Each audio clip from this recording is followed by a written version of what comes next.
Hello viewers, कैसे हैं आप? उम्मीद है आप सब लोग खैर और खैरियत से होंगे। मेरा नाम है डॉक्टर विजय कुमार एस सचदेव और मेरे यूट्यूब चैनल का नाम है expert of disease aided treatment. सबसे पहले तो मेरी आपसे रिक्वेस्ट है कि आप मेरे यूट्यूब चैनल को ज्यादा से ज्यादा सब्सक्राइब करें, व्यूज दें, लाइक करें, शेयर करें और कमेंट्स दें। आज का जो मेरा टॉपिक है वो इस वक्त मेरे ख्याल में जो एशिया खंड है, जैसे चीन हो गया, इंडिया, पाकिस्तान और बांग्लादेश, इसका सबसे ज्यादा जो है बर्निंग इशू टॉपिक है। और कम से कम इससे जो है 300 करोड़ की आबादी जो है वो परेशान भी है और कंफ्यूज भी है। और उनके दिल में मुख्तलिफ जो है वहम और गुमान पैदा हो रहे हैं कि क्या होगा, कैसे होगा। कहीं कोरोना वायरस की तरह इस बीमारी की वजह से भी तो हमारी जिंदगी जो है डिस्टर्ब तो नहीं हो जाएगी।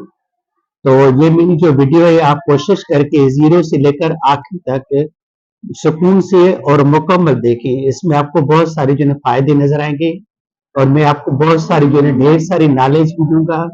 और आपके जो पॉकेट पे जो बर्डन होगा इस बीमारी की वजह से वो भी बहुत हद तक जीरो हो जाएगा।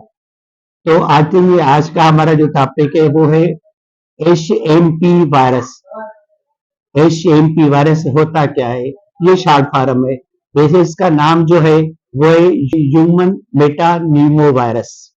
ये ह्यूमन मेटा न्यूमो वायरस है क्या?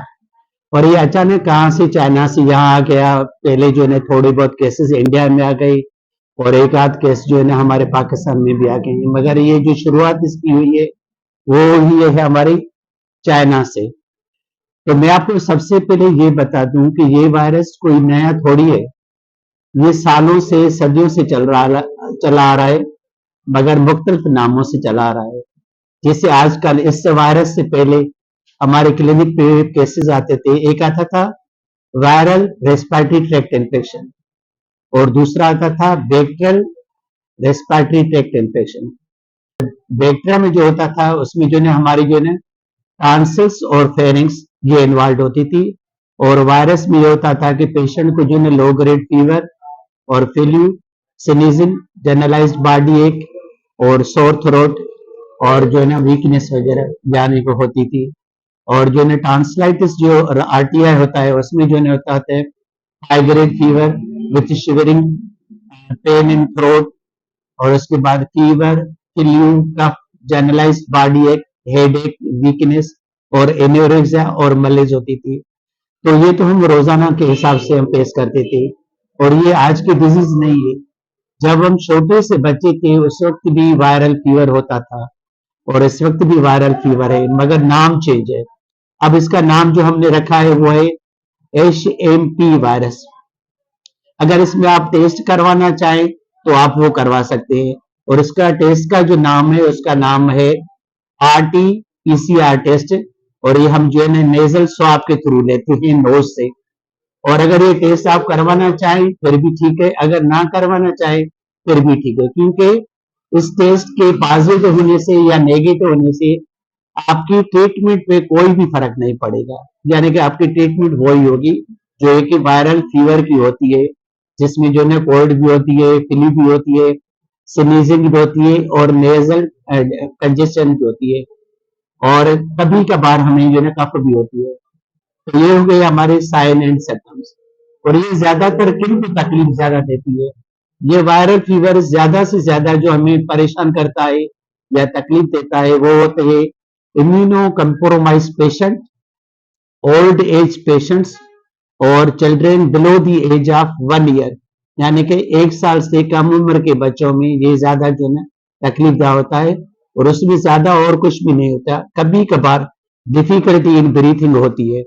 तो जैसे ही पेशेंट को डिफिकल्टी इन ब्रीथिंग हो तो आप जो है माइल्ड कार्टिजन के साथ उसको नेबुलाइज कर सकते हैं और उसको ब्रोंकोडायलेटर जैसे ही आप देंगे तो उसकी जो डिफिकल्टी इन ब्रीथिंग होगी वो खत्म हो जाएगी।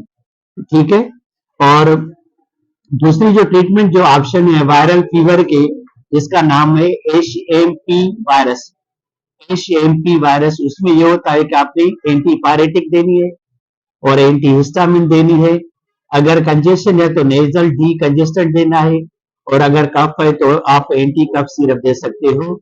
और कभी भी पेशेंट को आपने इंजेक्शन कार्टिजोन या टेबलेट फॉर्म में कार्टिजोन या इंजेक्शन एंटीबायोटिक या सिरप फॉर्म में एंटीबायोटिक नहीं देनी है।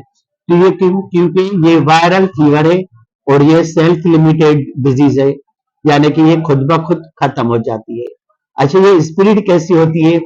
जैसे आपकी किसी के साथ जो है मुलाकात हो गई कि एचएमपी बी एचएमपी वायरस जो पेशेंट होगा उसकी आपके साथ मुलाकात हो गई, एचएमपी वायरस इन्फेक्टेड पेशेंट है, उसकी आपके साथ मुलाकात हो गई, तो इतनी जल्दी आपको सिम्टम्स और साइंस नजर नहीं आएंगे। साइन और सिम्टम्स आपको नजर आएंगे कम से कम 3 या 5 दिन के बाद, और वो होंगे कम sign and symptoms fever, flu, और जो है स्नीजिंग, नेजल कंजेशन और कफ। ये हो गए हमारे साइन एंड सिम्टम्स। और कभी कभार जो है ना डिफिकल्टी इन ब्रीथिंग होती है। अच्छा, आप इसको जो है प्रिवेंट कैसे करेंगे? प्रिवेंट करने के लिए आपने ये जरूर करना है कि आपने, अगर आप डॉक्टर हो तो आपने जो है ना मास्क पहना है और क्लिनिक पे सैनिटाइजर रखना है और आपने हैंड ग्लोव्स यूज करने हैं अगर आप डॉक्टर हो तो। अगर आप घर में जो है ना आम इंसान हो तो आपने सिर्फ 2 चीजें करनी है, एक मास्क यूज करना है और दूसरा आपने सैनिटाइजर यूज करना है। और अगर आपको इन्फेक्शन हो गया है एचएमपी वायरस की वजह से, तो आपने ये करना है कि अपनी फैमिली को बचाने के लिए आपने ये करना है कि आपने आपको आइसोलेट करना है। उसके बाद उनके सामने आपने जो है कभी भी जो है ना स्नीजिंग या कफ नहीं करनी है, या तो आपको चेहरे पे जो है ना रुमाल रख दे वो भी बेहतर है, या आप अपने चेहरे पे जो है ना मास्क डाल दे तो वो भी बेहतर है। उसमें भी आपके जो है ना आपके घर के जो दूसरे अफराद है वो बच जाएंगे। और तीसरा जो है ना सोशल डिस्टेंस बरकरार रखना है, यानी कि अपने आप को आइसोलेट करने के बाद थोड़ा बहुत मुफासला रखना है, कम से कम 5 फीट और ज्यादा से ज्यादा आपने 10 फीट तक मुफासला बरकरार रखना है। और ये पेशेंट जो है ज्यादा जो सेंसिटिव होते हैं वो होते हैं जिनकी एज बहुत बड़ी हुई होती है, या डायबिटिक होते हैं, या ब्रोंकियल अस्थमा के केसेस होते हैं, या सीओपीडी के केसेस होते हैं, या डायबिटीज मिलाइटिस के केसेस होते हैं, या टीबी चेस्ट के केस होते हैं, यानी कि टीबी चेस्ट के केस होते हैं। और बच्चों में ये ज्यादातर जो खतरनाक या कॉम्प्लिकेटेड होती है वो below the age of 1 year होती है। उसमें पेशेंट को कभी कभार जो है ना ब्रोंको नमूनिया डेवलप हो सकती है। अगर सिंपली उसको नमूनिया है तो आप उसको सिंपली आपने जो है ब्रोंको डायलेटर देना है, एंटीपायरेटिक देनी है, एंटी हिस्टामिन देनी है, और अगर कफ है तो सिंपली आपने कोई भी कफ सिरप देना है। अगर खुदा ना खास्ता आपका जो है पेशेंट चाहे उम्र में वो बड़ा हो चाहे वो छोटा हो और उसको तकलीफ बढ़ जाती है, तो आप उसको जो है पेशेंट को हॉस्पिटल में एडमिट कर सकते हैं, और अकॉर्डिंग टू नीड आप उसको जो है ना ट्रीटमेंट दे सकते हैं। जैसे अगर उसको ऑक्सीजन की नीड है तो आप उसको ऑक्सीजन दे सकते हैं, और पेशेंट को जो है ना आइसोलेटेड वार्ड में आपने रखना है। और अगर उसको ब्रोंको डायलेटर की नीड है तो आपने उसको जो है ना ब्रोंको डायलेटर जरूर देना है, मगर माइल्ड कार्टिसोन यूज करना है, पोटेंट कार्टिसोन यूज नहीं करना है। उसके बाद अगर आप समझते हैं कि आपके पेशेंट की कंडीशन वर्सन होती जा रही है तो आप उसको इंजेक्शन फॉर्म में एंटीबायोटिक दे सकते हैं। अदरवाइज आपने उसको जो है ना सिंपटोमेटिक ट्रीटमेंट देनी है, यानी कि एंटीपायरेटिक, एंटीहिस्टामिन, और जो है ना नेजल डिकंजेशन, और कभी कभार कफ। अब आते हैं जो है ना दूसरी तरफ कि ये कितनी खतरनाक है। ये बिल्कुल भी खतरनाक नहीं है, और इसका लेथल रेशियो यानी कि मौत का रेशियो भी बहुत ही कम है। आप ऐसा समझ कर सकते हैं कि 100 में से 0.001% जो है वो पेशेंट कॉम्प्लिकेशन में जा सकते हैं या जो है ना एडमिट हो सकते हैं, मगर वो भी वो जिनकी उम्र बहुत कम है, या इम्यूनो कम्प्रोमाइज्ड है, यानी जिनका कुव्वत मुदाफित बहुत कम है, या जिनकी उम्र बहुत ज्यादा बड़ी हुई है, या जिनको कोमार्बिड डिजीज है, उनको जो है ना तकलीफ हो सकती है और उनको कॉम्प्लिकेशन डेवलप हो सकते हैं। अब आते हैं हम कि कुव्वत मुदाफित हम कैसे बढ़ाएं, अपने जिस्म को हम कैसे मजबूत करें ताकि ये वायरस के साथ फाइट करें। तो हमारे पास जो है ना मेडिसिन भी आती है, और उसके बाद जो है ना घरेलू टोटके भी आते हैं। मेडिसिन में आपने जो है ज्यादा से ज्यादा वो यूज करनी है जिसमें जो है जिंक हो और विटामिन सी हो। ये हो गई मेडिसिन जो आपके कुव्वत मुदाफत को बढ़ा सकती है। और घरेलू टोटके के तौर पे आपने जो है जोर जोशांदा यूज कर सकते हैं। उसके बाद आपने ग्रीन टी विथ अदरक और जो है ना लीमू के साथ आप पी सकते हैं। ग्रीन टी अलॉन्ग विथ अदरक और जो है ना लीमू के साथ आप सुबह और शाम के टाइम में पी सकते हैं। और तीसरा और भी टोटका है जो मैं आपको बताना चाहता हूँ, वो भी आपकी कुव्वत मुदाफत यानी कि आपका इम्यून पावर बढ़ा सकता है। और वो है कि आप गर्म पानी करें और उसमें आपने अदरक डालें, गुड़ डालें, दालचीनी डालें और कमाल पट डालें और जो है ना लौंग डालें, लौंग के 2-3 डालें। उसके बाद आप उनको गर्म करें। गर्म करने के बाद आप उसको जो है ना कप में डाल दें और उसके बाद आप उसको जो है ना चाहें तो उसमें आप लीमू डाल सकते हैं, अगर ना चाहें तो आप उसको लीमू नहीं डाल सकते। इसके यूज करने से आपकी जो है ना जिस्म की कुव्वत मुदाफत वो बढ़ेगी और आपको कफ में भी जो है फायदा होगा।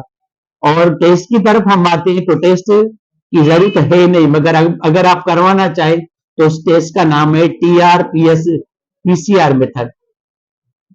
टेस्ट का नाम है TR-PCR मेथड और ये नेजल स्वाब के थ्रू लिया जाता है, मगर इसकी एज सच कोई भी जाने की जरूरत नहीं होती। अगर आपकी पॉजिटिव आएगी फिर भी ट्रीटमेंट आपकी यही चलेगी, अगर आपकी नेगेटिव आएगी फिर भी आपकी ट्रीटमेंट यही चलेगी। फर्क सिर्फ ये होगा कि आपको जो है ना आपको यानी कि एहतियात करना पड़ेगा, यानी कि आपको जो है प्रिवेंट करना पड़ेगा दूसरे बंदों को, खासतौर पे छोटे बच्चे हैं जो आपके घर में उनको, और जो इम्यूनो कॉम्प्रोमाइज जो आपके ओल्ड एज पेशेंट है जैसे आपकी मदर है, फादर है, दादा है, दादी है, वो कमजोर है या उनको डायबिटीज मिलाइटिस है या इस्कीमिक हार्ट डिजीज है, हाइपरटेंशन है, ट्यूबरकुलोसिस है, HIV है, यानी कि जितनी भी जो है ना डिजीज है कोमार्बिड डिजीज या जिनका जो है जिस्म जो है कमजोर है उनको बचाने के लिए आप जो है प्रिकॉशन के तौर पे घर में जो है एहतियात कर सकते हैं। और प्रिकॉशन में मैंने आपको पहले ही बता दिया था कि आपने 3-4 चीजें करनी है।